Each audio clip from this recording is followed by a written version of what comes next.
All right, this is the June 15th board meeting for the Ross Valley School District School Board. I will call the meeting to order at 6:01 p.m.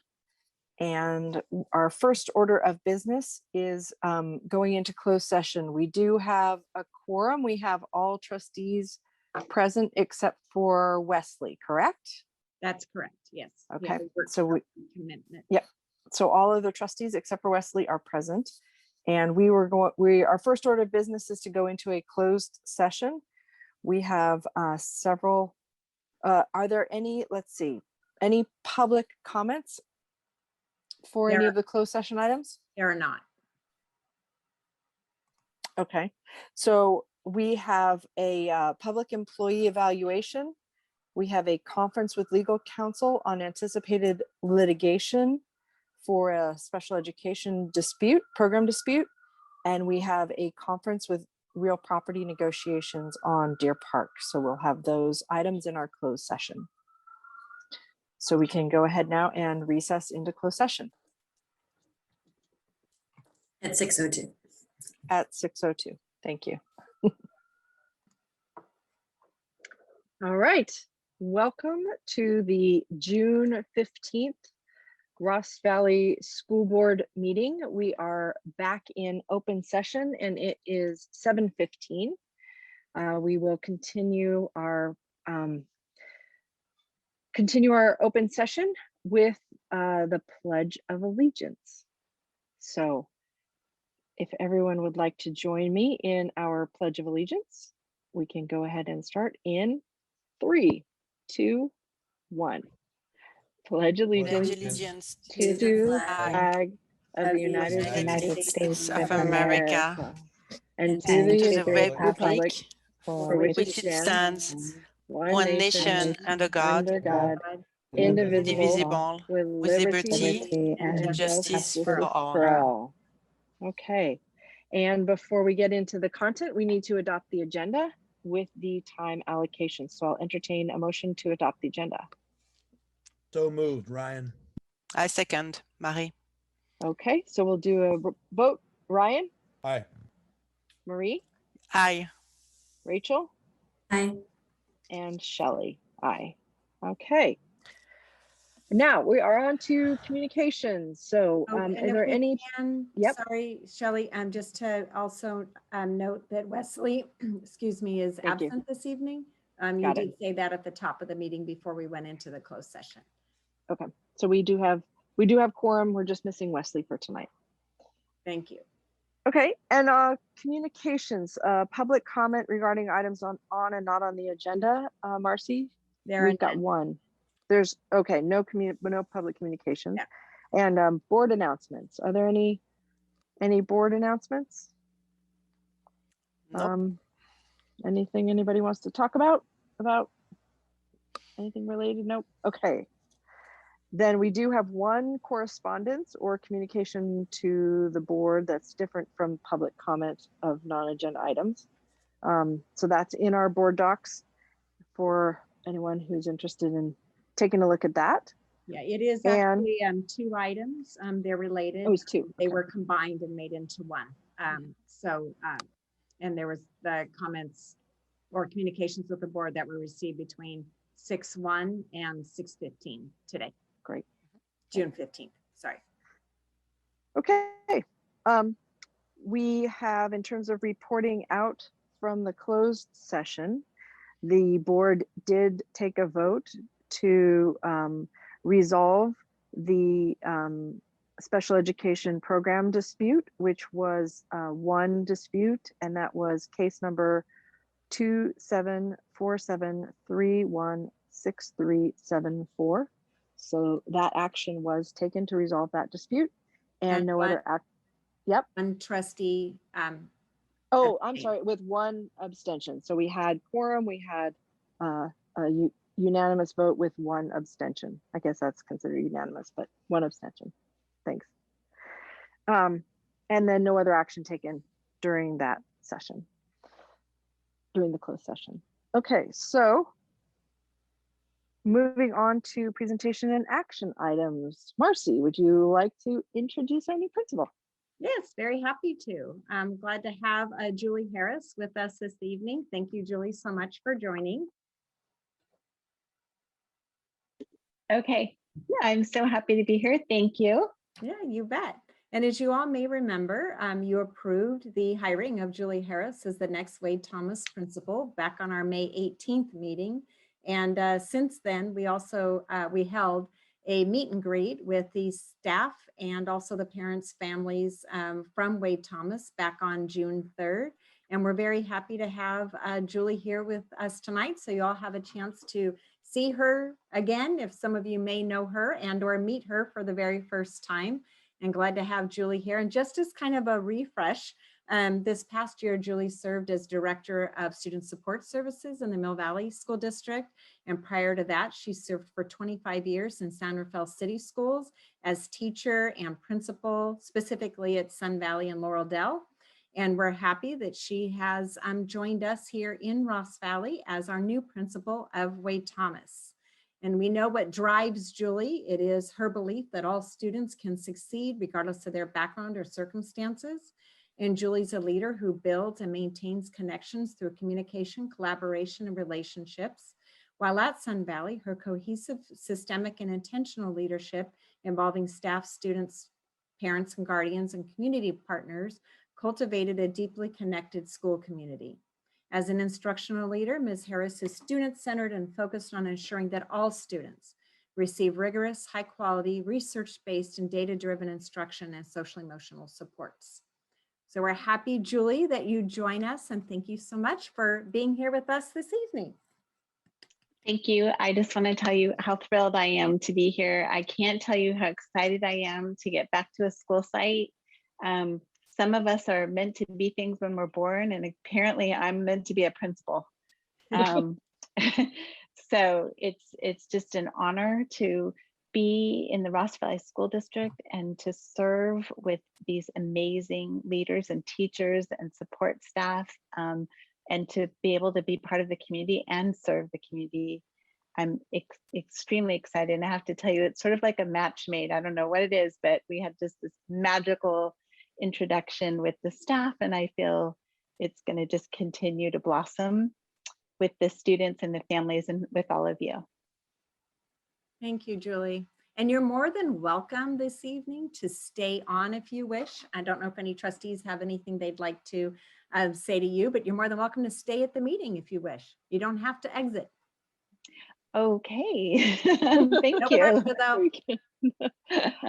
I just wanted to say welcome, Julie. We are thrilled to have you, and we are so we're so lucky to have someone with your vast experience in the classroom as a principal, student services, just your experience both educationally, but then also, as you said, with our community and to be part of the community. So just thrilled. Really Thanks, happy. Shelley. Thank you. Yeah.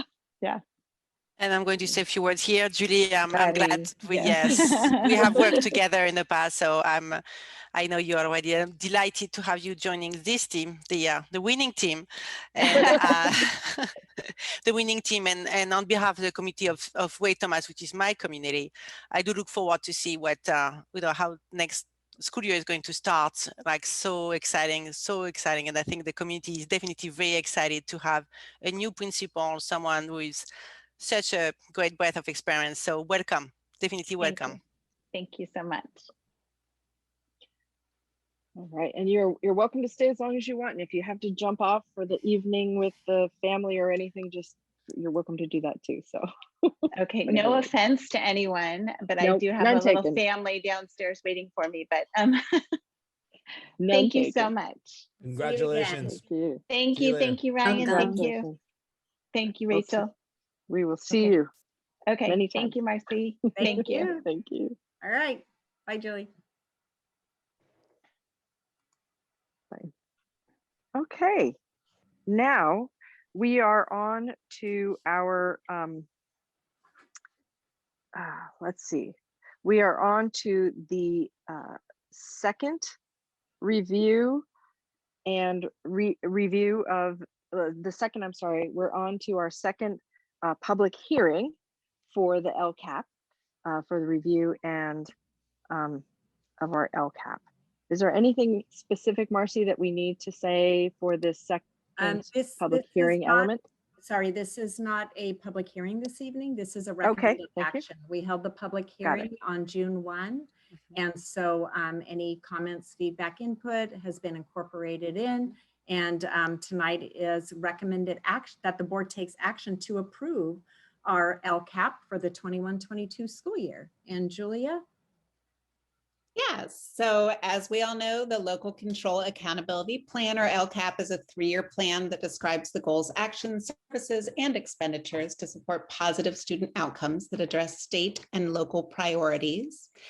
We developed our LCAP with input from our Parent Guardian Advisory Committee, or Superintendent's Council, and other stakeholder groups such as our Teacher Leadership Group, Delight, our District English Learner Advisory Committee, or DLAC, our district staff and district parent guardian equity teams, and input from our students via listening sessions and the Healthy Kids survey. Our 2021-24 LCAP prioritizes student wellness, academic growth, and equity. And as Marcy said, the public hearing for our LCAP was held on Tuesday, June 1st, 2021. And tonight we bring the LCAP forward for adoption. Based on feedback from the Board of Trustees, we have made minor adjustments to the metrics used within the LCAP, goals adding the California dashboard analysis of chronic absenteeism to goal 1, which is around student academic achievement, and the California dashboard analysis of suspension rates to goal 2, which is on student wellness. And just a huge thank you to Eric, Chris, and Marcy, who along with myself are our LCAP team captains, or as I like to call them, El Capitans as well. With all of our stakeholder groups for creating a meaningful document that will guide the important work ahead of us. And now, as this is, as Marcy said, an action item, it requires a vote. And any questions that you may have? I don't have any questions. I'm assuming that if there, yeah. I was going to make a motion to. I was going to make a motion to approve. Oh, yes. Go ahead. So I would like to make a motion to approve the local control and accountability plan for 2021-22. Okay. We have a motion and a second from Ryan, and we will go ahead with a vote. Marie? Aye. And Ryan? Aye. Rachel? Aye. And Shelley? Aye. Okay, so we have approved our LCAP. Thank you all so much. Good job, El Capitans. Yes, excellent job, El Capitans, and also for just getting all of the various community input from all of those different teams and parents and teachers and administrators and working with everybody to pull it together. So very much appreciate all of that work. Thank you. Okay, moving on to item E3, which is, and I will get it right this time, a recommended adoption of, so this is, okay, recommended adoption of resolution number 18-20-21, which is the Education Protection Account spending plan for the 2021-22 school year. Marcy?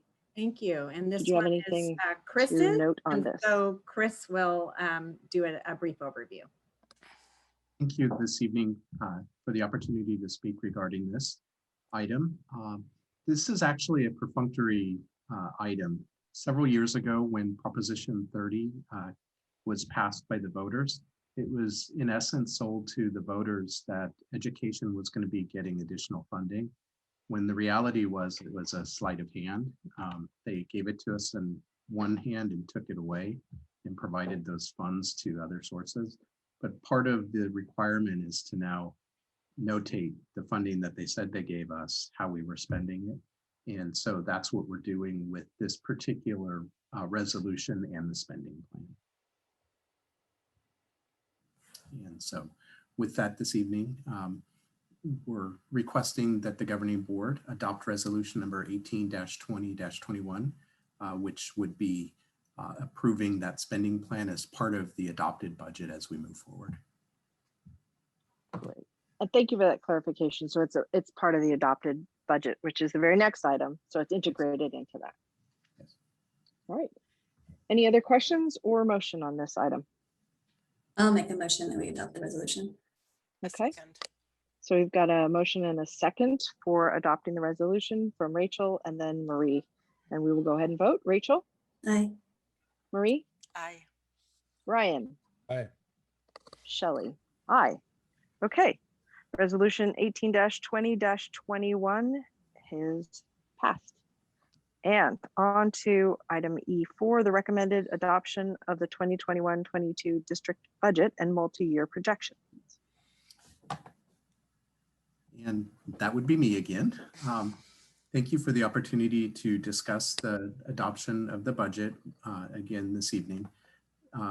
At the June 1st board meeting, we went through and had an actual presentation, and I'm going to be doing a presentation once again. Let me make sure I get the right one. Just to provide a little bit more clarification as to some of the information that's in the budget and in the presentation. And do I have the correct? You have up the agenda, Oh, the board agenda. that's not the right one. Let me do it one more time.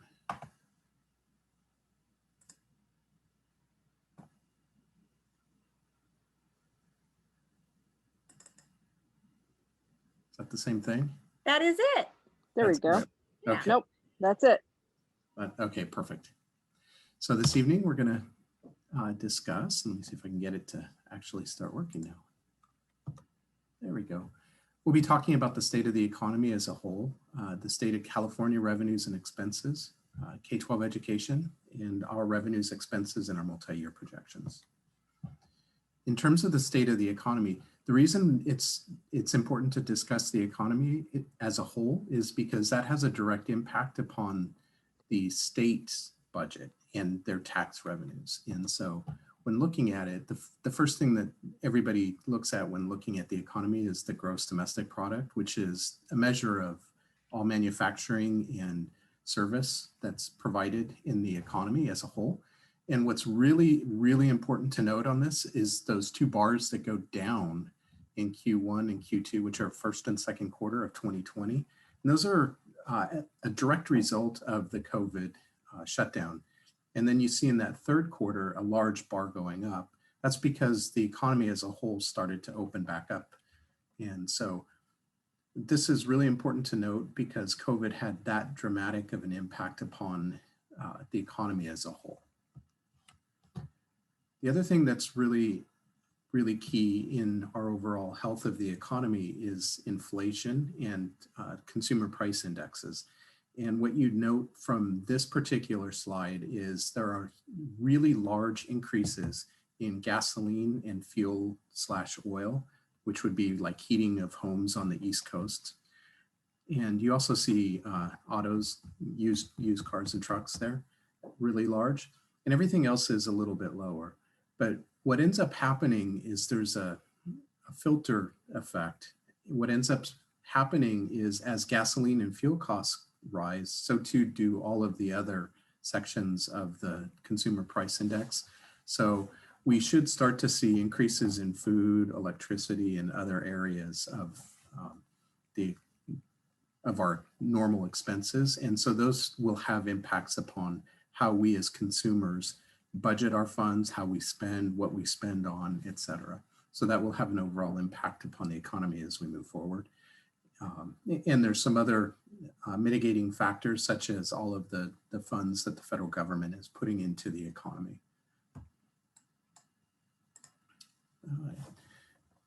Another important factor on the economy is the overall prices of homes. And there are really large increases in single family homes. This is the state of California as a whole. And there's a 31% increase in home values in just a short period of time.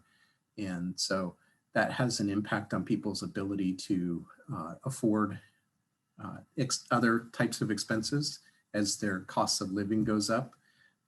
It isn't just the cost of a single family home that rises with this. What you end up with are rent increases as property owners start to increase those as well. So that will have an impact upon the economy as a whole. When looking at the unemployment rate, the blue line is the state of California, and the red line is the United States. It's not uncommon to see California's unemployment slightly higher than the national average. Oops, fingers are a little too quick there. But what is rather interesting is seeing the gap starting to rise. And so there's various factors that cause that, but as a whole, the state of California unemployment rate mirrors the national. The other thing that's important when looking at our unemployment and the health of the overall economy is how many of our workers are actually in the labor force. And not everybody wants to be working, or they might be retired. And so those people that are not part of the workforce do not get counted in that unemployment figure. So it is important to note what our actual labor force participation rate is. And what you do see from this is our rates have decreased since the pandemic. There's been a decrease in the number of people wanting or able to work. So those were just quick rundowns of the overall health of the economy in the state of California nationally. But then looking at the actual state of California revenues and expenses, at the last board meeting, I did show this particular slide, and I talked about inflation being something that has a major impact potentially on the budget as we move forward. If we have an increase in our inflation, that would have an impact on people's ability to buy things at the store, and would impact our sales and use tax tremendously. Now, people may be thinking that sales and use tax is probably a small percentage of the budget as a whole. But this next slide shows how the state general fund receives their tax revenues. And so we have what's called the big three. The big three are your personal income taxes, so that's obvious. Your sales and use tax, which is everything that we buy, and the corporate tax. And then everything else that we pay is very minor in comparison. So when we do talk about sales and use tax, it is one of those big three. So that has a fairly significant increase on or impact upon the state revenues as they move forward. When looking at how they actually spend their dollars in the general fund, what you notice is there are a number of areas, including health and human services, corrections, K-12 education, and higher education, that the state spends all of their dollars. And so I've laid out all of those within this particular slide. And these come directly from the governor's May revision. So they might change, but this is as of the May revision that just came out several weeks ago. And this is just summarizing next year's anticipated expenses. And what I want to point out is that K-12 education is the single largest source of expenses within the general fund. It's 32.7% of the general fund next year, and health and human services is 27.5%. And then once you get past those two, then there's a steep drop in terms of total percentages of the general fund. So K-12 education and health and human services are your two largest areas. So it's really important as the state is spending dollars in K-12 education, the total impact upon their general fund budget. When looking specifically at the K-12 budget, which is what Ross Valley is most interested in, this was a slide that I shared at the last governing board meeting. And there are many programs that the governor has put forward for programs moving into the 21-22 year and also moving forward in out years, 22-23 forward. And so when looking at it, we have the mega COLA of 5.07%. The governor's anticipating eliminating most of the cash deferrals. You have transitional kindergarten increases, the expanded learning opportunities grant, the in-person instruction grants, all of those new dollars. And then there's a number of other programs which have very minor, if any, impact upon the Ross Valley School District, because for the most part, they are related to districts with high unduplicated pupil percentages, which are students that are English language learners, living in poverty, or foster youth. And so the unduplicated pupil count for the Ross Valley School District is right around 12%. And if in order to qualify for a number of these programs, you would have to have the unduplicated pupil grant or pupil percentage in excess of 50%. So very limited impacts upon our district. When looking specifically at the cash deferrals, this particular slide, and you see it off to the right, it indicates what our deferrals were anticipated to look like until the May revision. You see all of the line outs, February, March, April, May, those are all lined out. The only one that's remaining would be June. And so any dollars that we receive or anticipate receiving in our June state aid apportionments would come in July. So it's just a 1 month deferral, but it moves it from one fiscal year to another. Other than that, all of the other deferrals that had been anticipated are now out of the budget, at least as of the May revision. Everything that we are talking about could change with the adopted budget as we move forward into the budget process. When looking at universal transitional kindergarten, I know there was a question on what would that look like, and it is a phase-in approach by the governor at this particular point, and there would be no impact upon the district for the 21-22 school year, but it would impact the district as we move into 22-23 out to the 24-25 year. And so currently we have transitional kindergarten for only 3 months worth of for children within a 3-month window period. And so eventually the transitional kindergarten will increase to a 12-month period. And over this transition, it'll be increasing by a 3-month window each year. So in 22-23, it'll be moved from 3 to 6 months. Then it'll go from in 23-24, 6 to 9 months. And then the 24-25 year would be a full year worth of transitional kindergarten children. So that's just the phase-in approach. In terms of the district's revenues, we talk about the local control funding formula being the single largest source of revenue. And the local control funding formula is based on many factors, including attendance and our unduplicated pupil count. When looking at our revenues in changes from the 2021 and the 21-22 fiscal years, you see the LCFF has a net increase of almost $850,000. That has nothing to do in this particular fiscal year related to the attendance or enrollment, and that has to do directly with the funded mega COLA of 5.07%. And that has to do with, in particular, with the COVID-19, there's a hold harmless for our attendance. And so we're going to be paid in 2021 and 21-22 for the same number of attendance, our same ADA.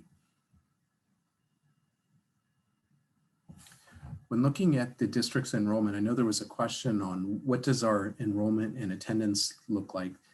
You'll hear us talk about them kind of interchangeably because they mirror each other. They're not the same thing though. Enrollment is the total number of kids that are enrolled in school every day. And ADA is the number of kids that show up every day. So your average daily attendance is going to be slightly less than your enrollment. But what you do notice when looking at this particular chart is there's a staircase going down in terms of our enrollment. And it's been since even prior to 15-16, our enrollment started to drop. And so that does have an impact upon our revenues as a whole as well.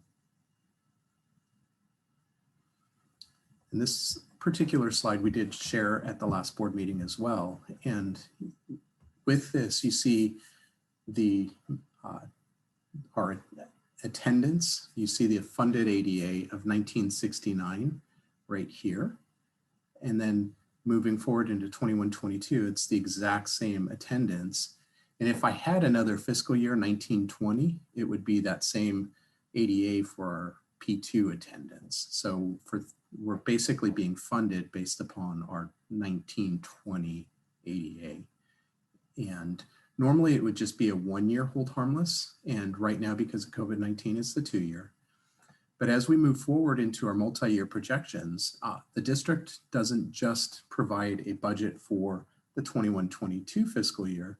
We also have 22-23 and 23-24 that we need to provide numbers to the governing board and to the county and state on to ensure that we're fiscally solvent moving forward. When looking at our 22-23 funded ADA, you see it drops down to the 1697. That has to do with the drop in our attendance moving forward. And so that particular drop has a very large impact upon our revenues. When looking here at our LCFF with the COLA, we have the $16,555,000 in our 2021. You see the increase in 21-22 because of the 5.07% funded COLA. But then you see a significant drop down into 22-23 as a result of our funded average daily attendance dropping down to 1697. And so that's fairly significant. And I do want to point out that that's also a drop in our total revenues between 2021 and 22-23. So we're going to be receiving less money in 22-23 than we are currently receiving in the current fiscal year. Now, one of the things that I want to point out to everybody is that it isn't just the Ross Valley School District that's seeing declining enrollment and declining attendance. This is actually a phenomenon that's been occurring in the state as a whole. It's actually pretty unusual.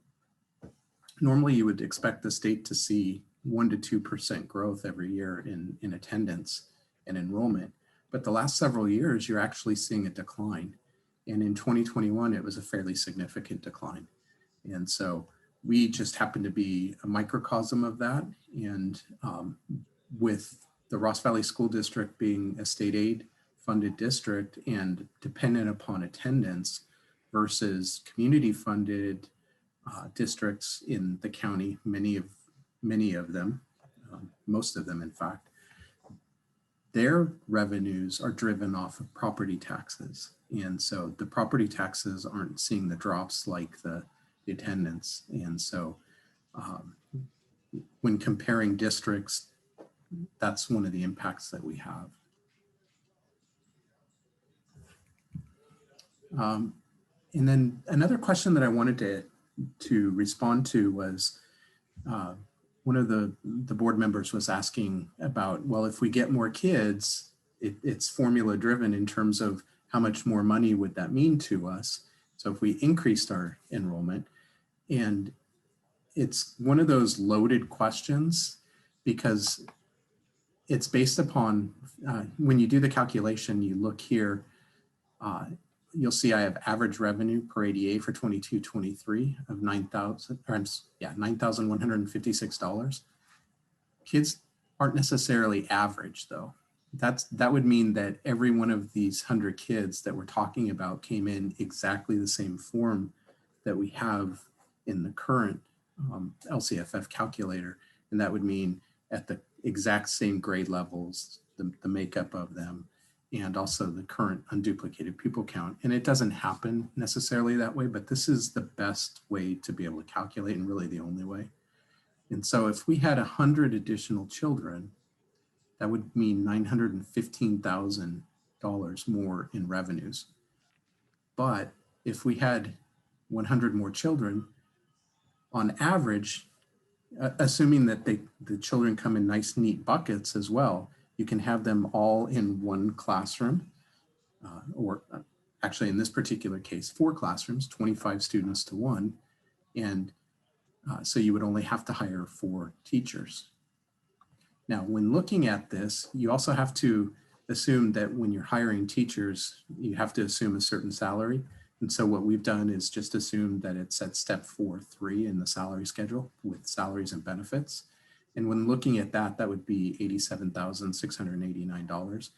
We also know that that's not necessarily going to happen, but just for calculation's sake, we put that in there. And so the total increase in expenses would be $350,000 for those 4 teachers. And so the net between the $915,000 increase in revenues and the $350,000 loss in as a result of increased expenses is a net gain of $564,000. And so you kind of see that as you carry it through to 200 children, 275 children. And so you kind of see what those gains look like. And so it is a mathematical puzzle, so to speak, but you know, it's one of those that it's not going to necessarily equate to exactly these dollars, but you get the understanding of what it can do to the budget. So then looking at the RVSD expenses, when looking at our total general fund, the one piece of the pie that's 81.1% is salaries and benefits. We are a organization that is a people business where we teach children, and it takes teachers and staff to ensure that those students are educated. And so it is no surprise that the single largest source of expenses is salaries and benefits, and that holds true with the Ross Valley School District. This is a slide that we had shown in the last presentation as well. And what I wanted to point out is that we have STRS and PERS increases in these out years, and those, they may seem like small increases, and you know, what does it really mean to the district? And also the SUI, which is unemployment insurance, a small increase, but those have some fairly significant impacts upon the district, especially when looking at STRS and PERS and how they've increased over the years. Back in 2014-15, we had PERS rates that were 11.771 and STRS rates that were 8.88, and these are percentages. And you can see over the years, the rates have steadily increased at the state level. And you can see in 21-22, we know that these are the rates. These others for PERS are estimates, because those will come in May of each of those years. We'll know what those rates are. It's based upon an actuarial study. And at this particular point, based upon the legislation, we know that the STRS rates are these higher amounts.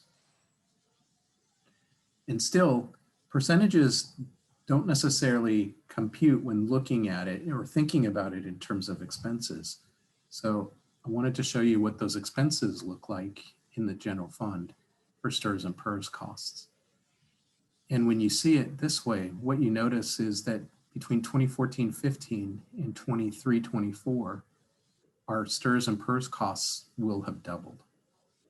So over a fairly short range of time, in terms of fiscal years, we've had a doubling of our STRS and PERS costs, which is our pension costs. And the single largest reason for that is those increases at the state level. And the other thing that's important to note is, as we look at this, every dollar that these go up, that takes a dollar away from us being able to provide additional services in the classroom to students. And so that's really critical when these are going up.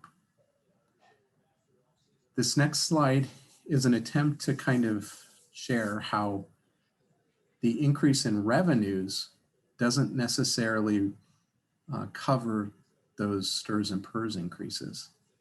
And so as you look at it, you see the LCFF revenues are the blue, and the STRS and PERS increases are listed in the lower bracket. And so what ends up happening is a number of these fiscal years, roughly half of them, the STRS and PERS increases are larger than our total increase in revenues.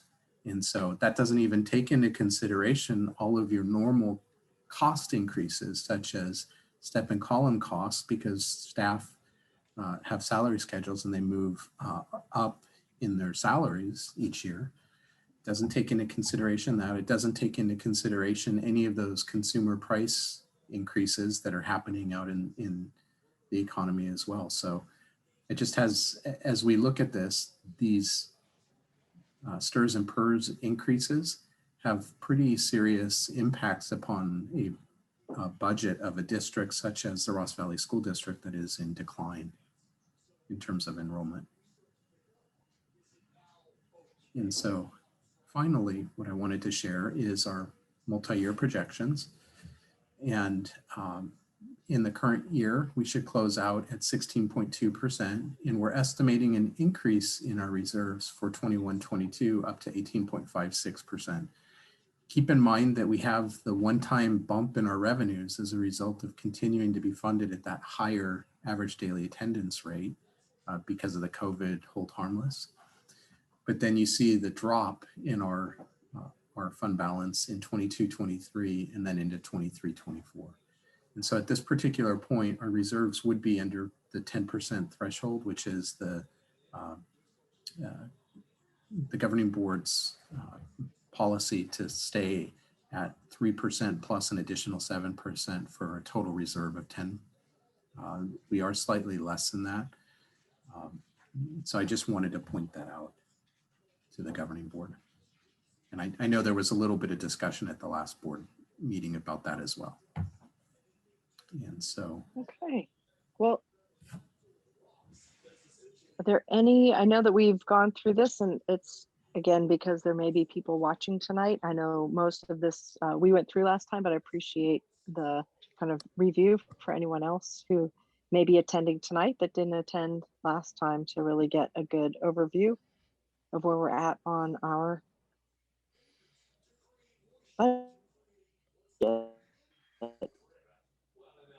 next year.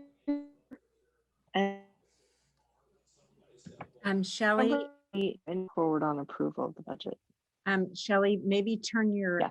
camera off. You seem to glitch a little bit there.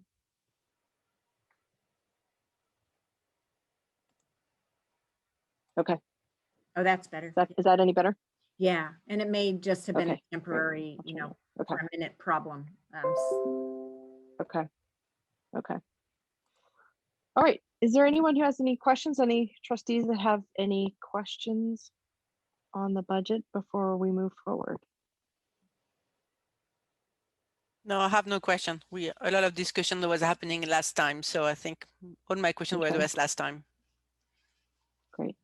Ryan or Rachel, before we entertain a motion? All good here. No questions. Yep. And I know last time we had a little bit of the question, Chris, as you had mentioned, in terms of the out years and falling under that 10%, but knowing that there's still a lot of variability to come with enrollment returning next year out of COVID. So I'm comfortable that we will have lots of opportunity for looking at this again, and I'm comfortable with it as well. If there's no other questions, we can entertain a motion. I make a motion to adopt the 2021-2022 district budget and multi-year projection for 2022, 23, and 2023-24. Can I get help? Out. I'm not sure if that was Ryan I don't seconding think or not, but I will that second. was not Ryan seconding. That was Ryan shouting at someone. I will second. Sorry, Rachel. but cat fight in the house. We Okay, heard Ryan. that. All we heard was, can I get some help? So we're like, okay, wait a minute. Does he have a question? But no. Okay, so we have Marie who motioned and Rachel with a second, and we'll go ahead with a vote for our budget. Marie, Aye. we'll go Marie first. Rachel, Aye. Ryan, Aye. and Shelley. Aye. Okay, Awesome. so we have adoption of our budget. Thank you, Chris, so much Thank you, for all of Chris. the, Great work, Chris. yes. Yeah, bravo. Thank you, Chris. Thank you very much for all of that work and especially all of the context as well. That was very helpful context. Mhm. Appreciate it. Okay, we are now moving on to recommended approval of an MTSS wellness coordinator. And I believe this is we've already had conversations around this position as part of the COVID recovery funds. Is there anything else that we need to know, Marcy? No, we did not have this job description ready for you at the last meeting. And No. so Eric and I have worked on it, and Eric will give a brief overview. So Eric? Thank you very much. I appreciate it. The board approved our ELO plan at the June 1st, 2021 meeting to implement the district's extended learning opportunities plan for the 21-22 school year. We've created this MTSS wellness coordinator position. So a major focus of our ELO plan is the refinement of the district's multi-tiered system of support, or MTSS, which is a comprehensive framework that aligns academic, behavioral, and social emotional learning in a fully integrated system of support for the benefit of all students. MTSS offers the potential to create systematic change through intentional integration of services and supports to quickly identify and meet the needs of all students.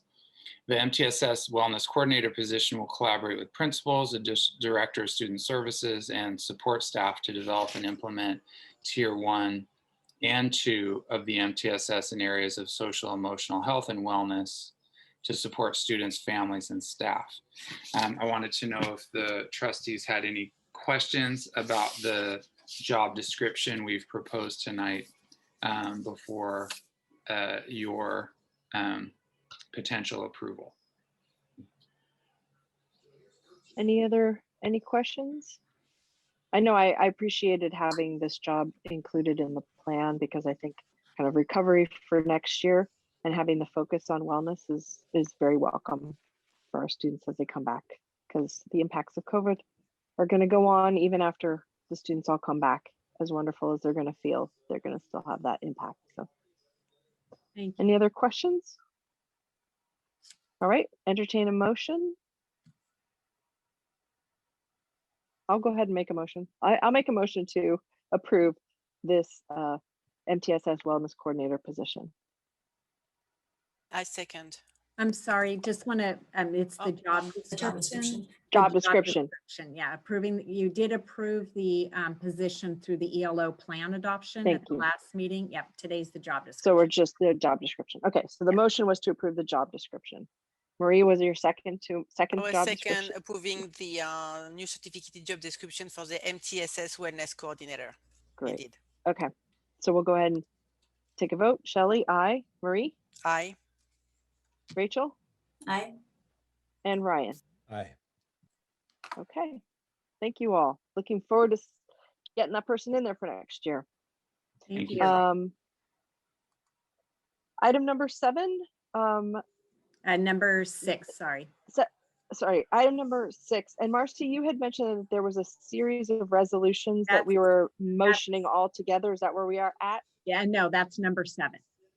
7. Okay, Yeah. so before we get to 7, we're on number 6, which is resolution 19-20-21, which is the tax anticipation notes, or TAN, for 2021-22 school year.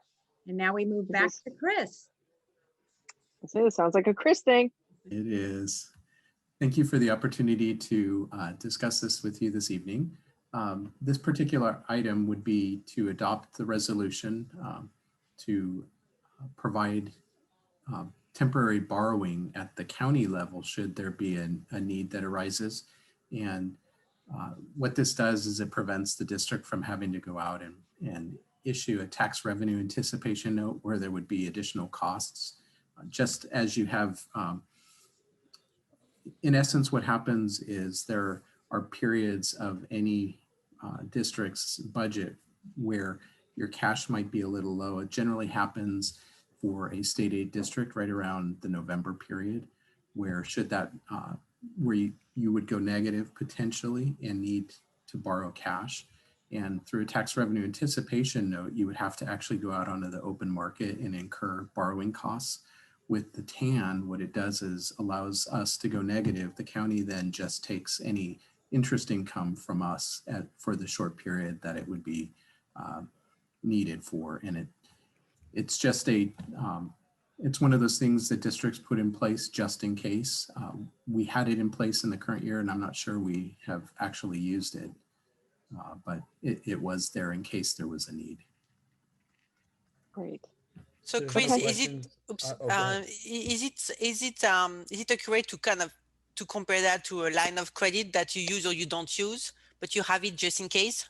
Yes. Right. Okay. Yeah. This is what I was thinking in terms of common word that people understand. Yeah. Yes. And in this particular case, there's no cost from the county for it unless we actually use the borrow money from them.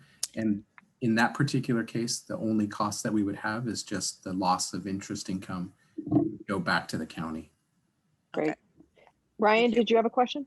No, I was going to say if there's no other questions, that I would recommend the adoption of resolution 1920-21, the tax anticipation notes. Great. We have a motion. I'm happy to second that. Okay, motion and a second, and we'll do a vote. Ryan, Right. Marie, Aye. Rachel, Aye. and Shelley, aye. All right. So resolution 19-20-21, the TAN passes. And now I believe, Marcy, we are on to 3 additional resolutions that we can approve all in one motion. Do you want to explain how this works for us? Yeah, we'll let Chris do that. So go ahead, Chris. This is the Chris night. Yeah. This is a Chris night. So this is item 7, 8, and 9 kind of all together? Sorry, no, it is No? just item 7, and all 3 resolutions are included in this item. That's correct. We have 3 resolutions, number 20-20-21, number 21-20-21, and number 22-2021. And what they are is they authorize the district to have 3 different individuals as signers on behalf of the governing board for things such as purchase orders or things of that nature. And generally you want to have 3 just in case somebody is out of the office or several of us are out of the office. And in this particular case, what we would be requesting this evening is that Marcy Trahan, myself, and Julia Walcott would be the 3 signers on behalf of the district. Great. So this is an annual, every year we need to renew our approval of these signers. Okay. Yes, this is a once a year type item, unless one of us changes positions as well, then we would have to come back mid-year, but generally it's just once a year. Ryan, I'll move the recommended adoption of resolution if there's no more questions. I'll go ahead and second that. All right, so we have a motion and a second, and we'll go ahead with the roll call. Ryan? Aye. And Rachel? Aye. And Marie? Aye. And Shelley? Aye. So those 3 resolutions pass. Authorization for signers. And now we are on to item number 8, which is recommended adoption of resolution 23-20-21, which is a transfer of funds. And then back to you, Chris. This is again the Chris show tonight. This is another one of those annual resolutions. And what this resolution allows us to do is make transfers from one fund to another prior to going to the governing board. And an example of the need to do this would be, a perfect example is the cafeteria fund. The cafeteria fund is where we have all of our child nutritional services run out of. And the problem with the child nutritional services revenues is that it is a reimbursement program.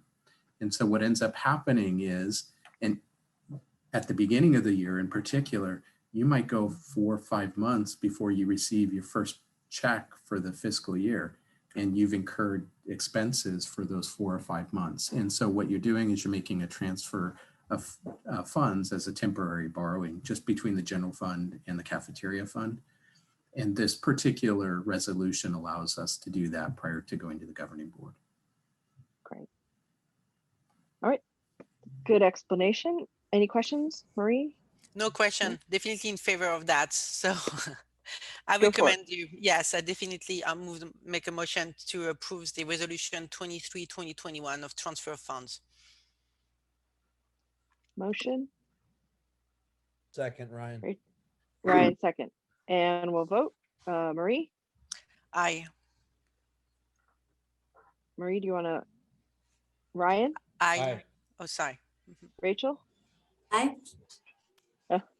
Marie, you can vote twice if you want, but okay. Rachel? Aye. And Shelley, aye.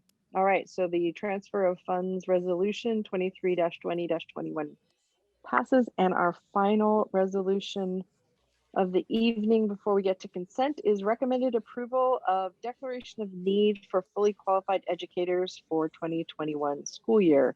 And I believe this is going to be back to Chris, and sounds like it's also one of those regular annual things that we do. Chris? This is Or actually, Marcy? this is Dr. Salinas. This is in HR land. And this does not have a resolution with it. It is just the declaration of need.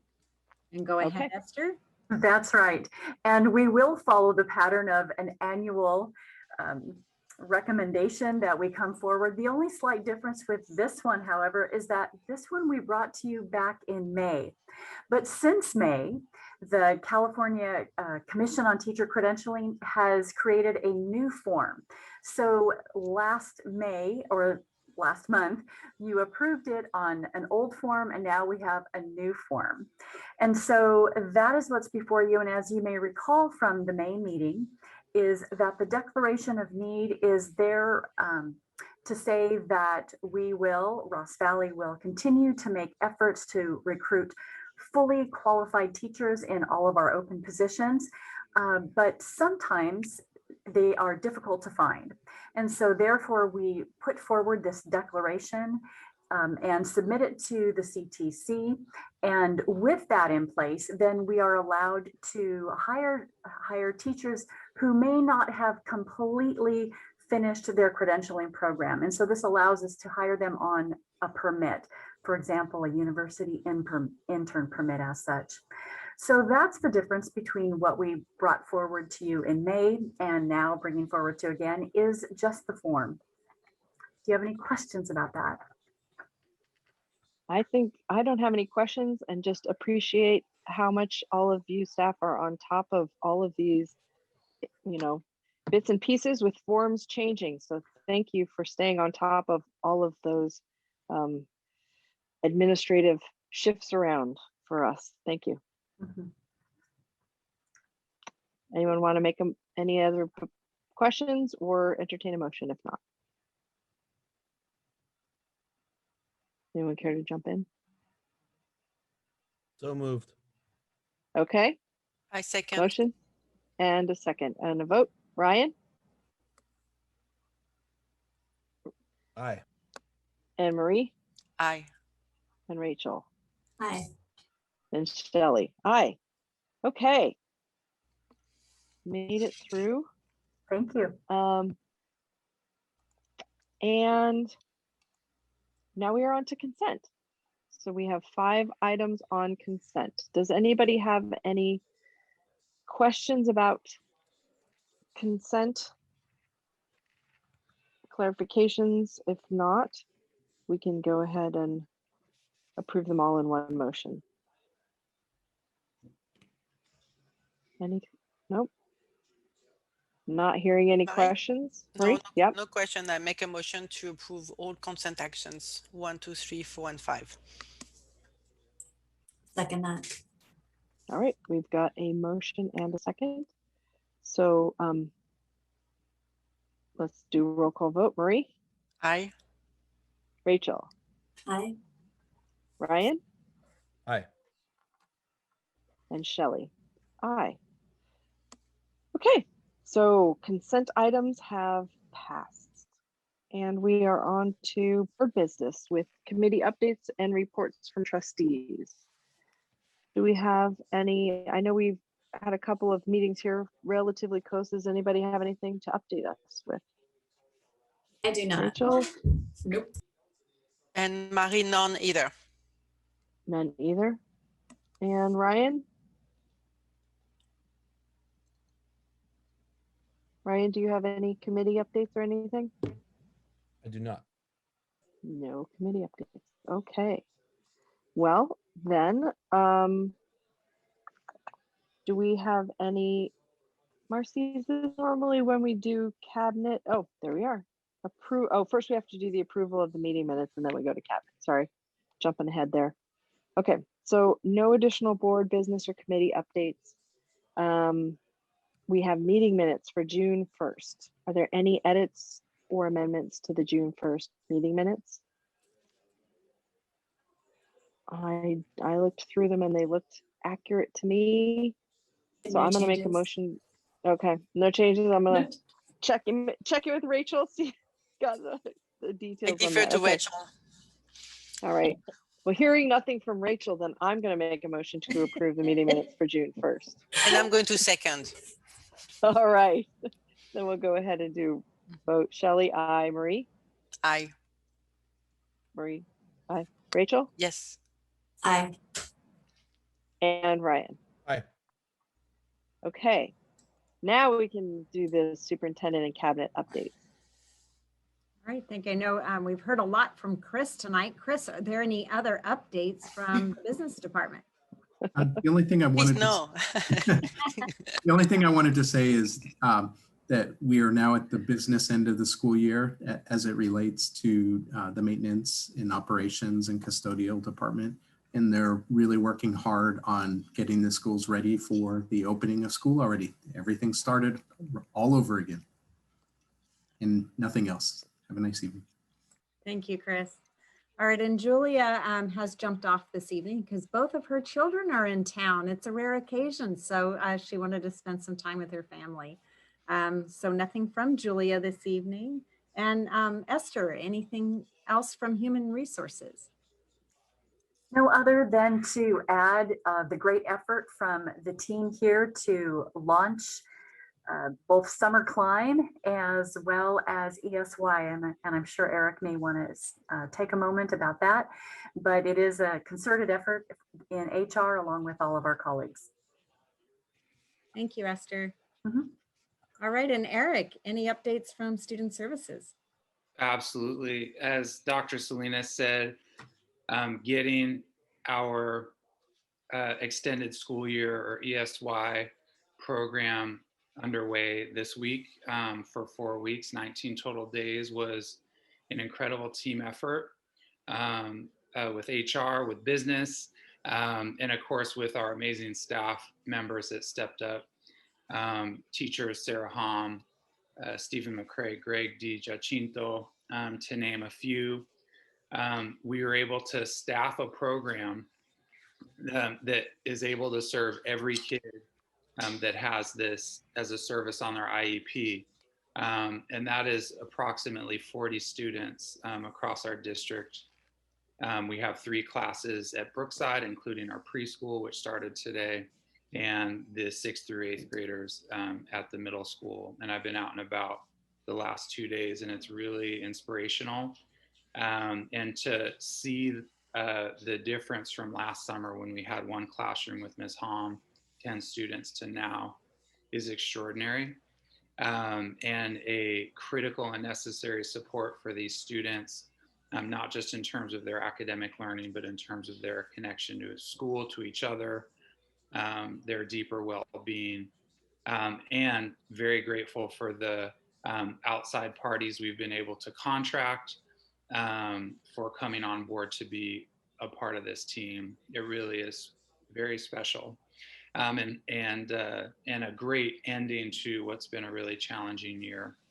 And I'll close by just thanking every staff member in Ross Valley School District for really what felt like 2 school years of effort to get through this year.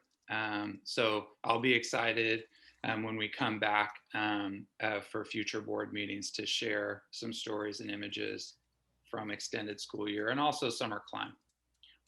Thank you. Thank you, Eric. And that leaves superintendent, and I would like to just acknowledge Dr. Esther Salinas this evening. This is her last board meeting with us. As you all know, she will be moving on to an opportunity, not ready to talk about it yet, but moving on to an opportunity that has come her way that she just could not pass up. And so, Esther, I want to thank you so very much for being with us this year and doing everything you could. It was a very different year, which was in the HR department in terms of the number of accommodation conversations and planning and those kinds of things. So thank you so much for learning all the new laws and regulations related to leave allocations and opportunities for all of our employees. And just want to thank you, and we wish you the best as you move on in the next step in your career. Thank you. Well, as we say in HR, once you're part of the Ross Valley family, you're always part of the family. So thank you. And I take that family with me. Thank you. Thank you. All righty. And then I did attend the JIPA meeting that was held, what's today, Tuesday, last night. And so an update on JIPA, which is the yellow bus service as they're planning for the 21-22 school year. It does look like we will have service for both White Hill and Hidden Valley families. And based on the survey that the Marin Transit Authority did with the White Hill families, and also knowing what our enrollment is looking like at White Hill next year, looks like they can reduce one bus. And then they did not survey the Hidden Valley families, but that's okay because that's just a bus that is at the end of the White Hill, one of the White Hill buses ends up going back around into Sleepy Hollow to Hidden Valley to pick up students and take them to the Memorial Park area. And so there'll be, looks like right now, our recommendation from JIPA last night is to contract with Michael's Transportation, the yellow bus system, for 5 buses.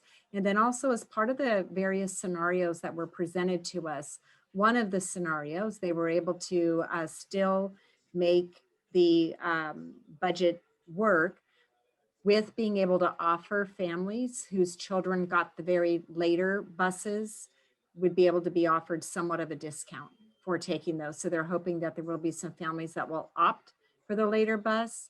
And then any families who that may not be their preference, at least they will get a little bit of a discount. So in the past couple of years, as families have learned what bus route their children will be on, they've asked whether it's a possibility that there might be a reduced rate for that late bus. And based on the budget being able to work, they were able to, or looks like they'll be able to offer it. So that'll be the recommendation going back to MTA as well as Marin Transit Authority, as well as to Michael's. So renewing that contract with Michael's and looking like we'll have the transportation for 21-22. And then as soon as they can get everything together, they'll be sending out information, which we will send out to all of our families so that they can actually sign up for the bus pass. Because as you may know, we don't have anything to do with the selling of the bus passes. That's done directly through MTA. But we'll make sure that all of our families who are with us next year, those who are continuing and those of our new registrations will be able to get access to buying a bus pass. And any questions about JIPA or what we discussed last night? Okay. Nope. All right. And then I just want to also say that is in our schools reopening updates earlier this spring, we were anticipating being able to offer a virtual learning academy or distance learning program option for our families. And unfortunately, the current program that the state has allowed, the DLP or distance learning program, is set to expire on June 30th, 2021. And there is some, what that means is if it does expire, then the only option we have to be able to offer our families who do not wish to have their children attend in person is an independent study option. And we know that based on that option, that does not require or allow for any direct teaching by teachers. Any connection is just basically a packet of work is created, the students complete it and turn it in and get graded on that.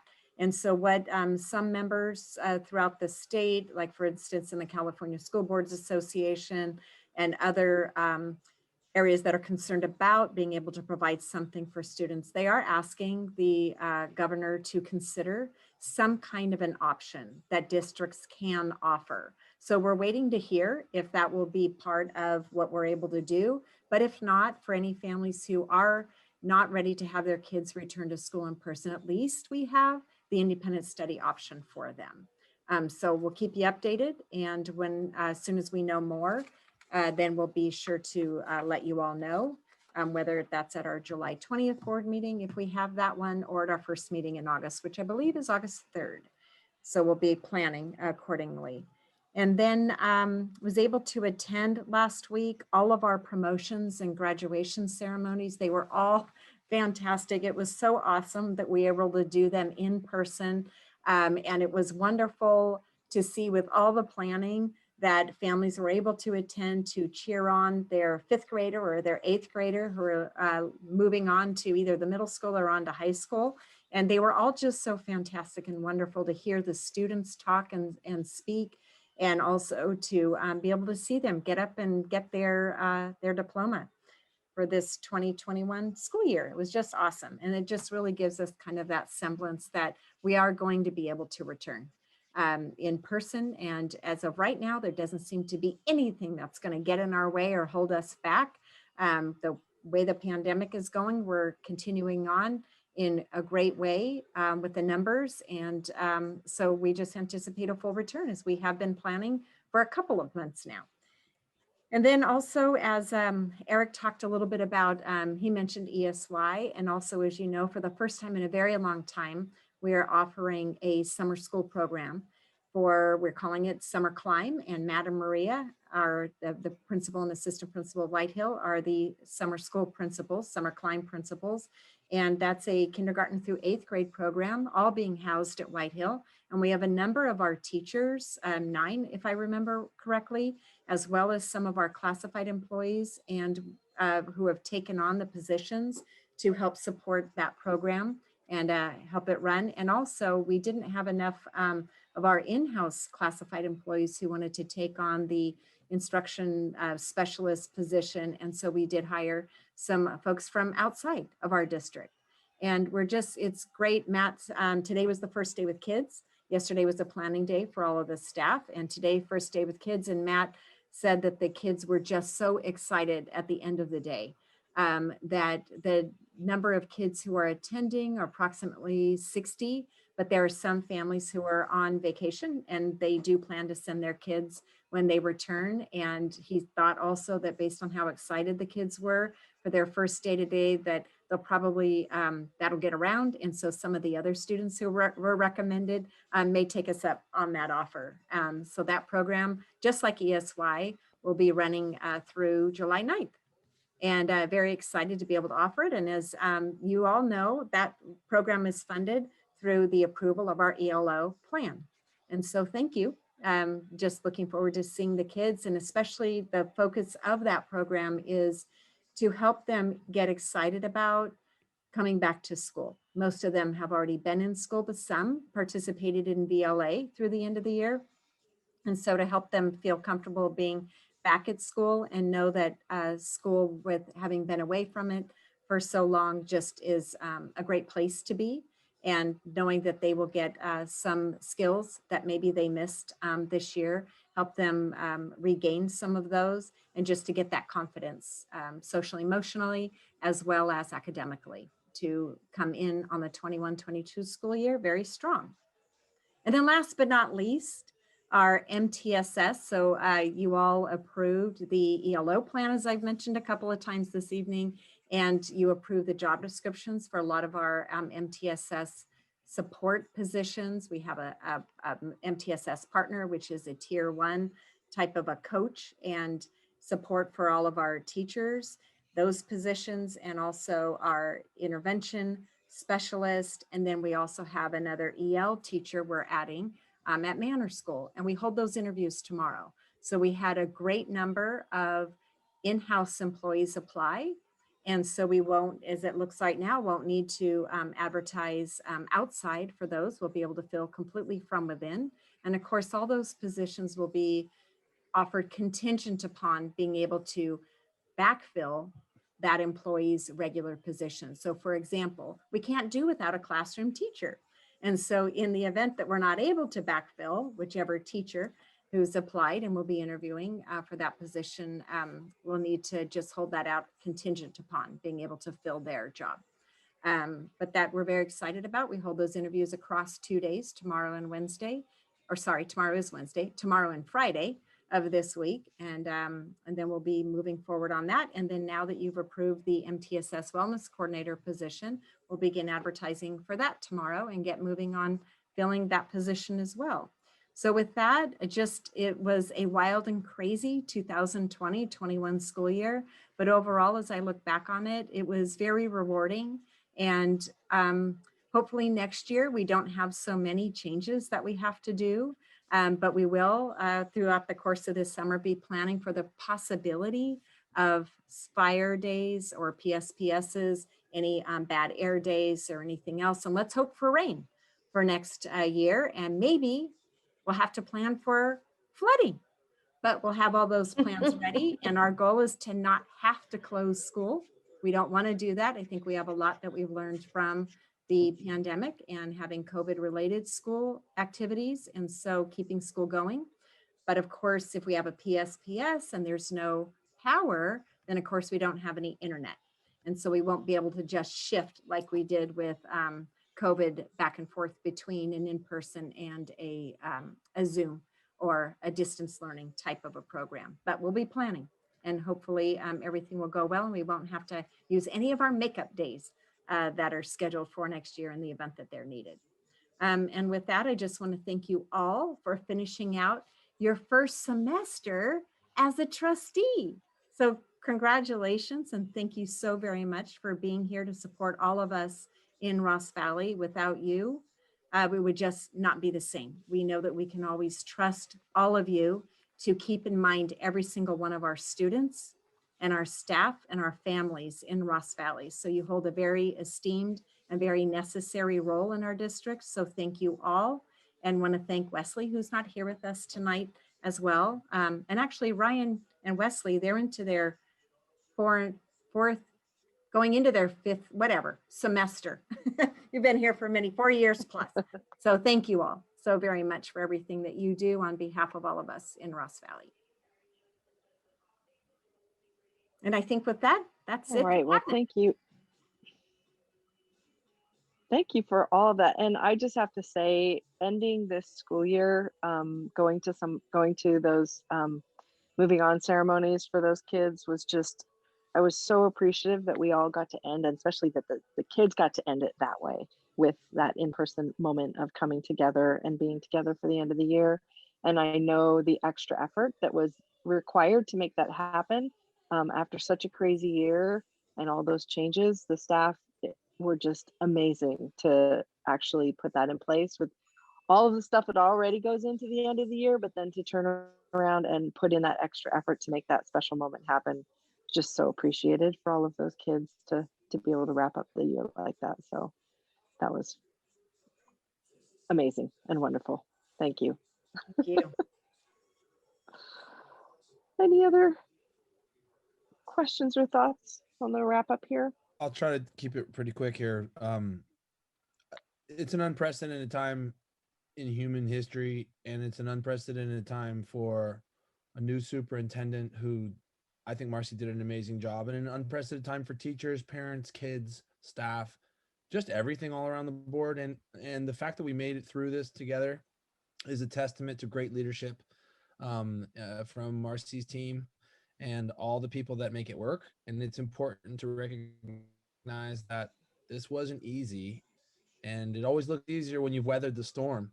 But there was a lot of uncertainty this year, and the fact that we were able to be so agile, to move with different regulations, constant moving targets, and maintain a great attitude and a high level of experience for a high level education for children was remarkable. And it should be noted as such. And it also shows the strength of our team in cool, calmer waters. Just imagine what we can do if we can handle this so well. So great job for everybody. I'm very proud of you. Thank you. It was definitely a group effort. There was Looking no forward to a great one next year. person who can ever take full credit or responsibility for everything. It's definitely a great testament to our Ross Valley family, and it's a great place to be. So thank you. All right. Okay, well, we do have one more thing. We need to go back into our closed session to finish up closed session.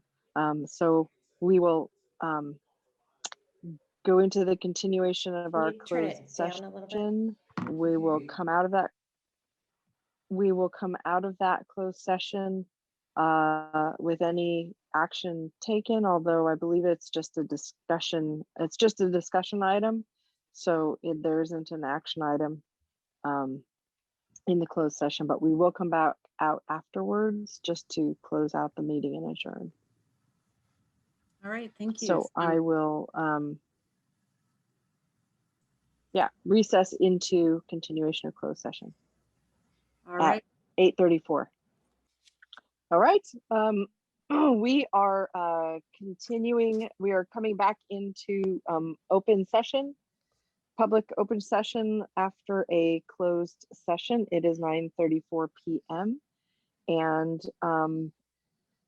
unless there's any future topics or board meeting debrief, I don't know that there is any.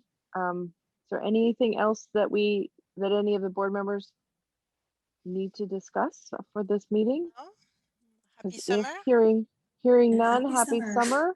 Then Happy I will summer. go ahead. Happy summer. Enjoy. We will we've got one meeting, I guess, in July on the calendar. What is it, July 21st? 20th. 20. July 20th. Okay, so it's 9:35 and we will adjourn this meeting until July 20th.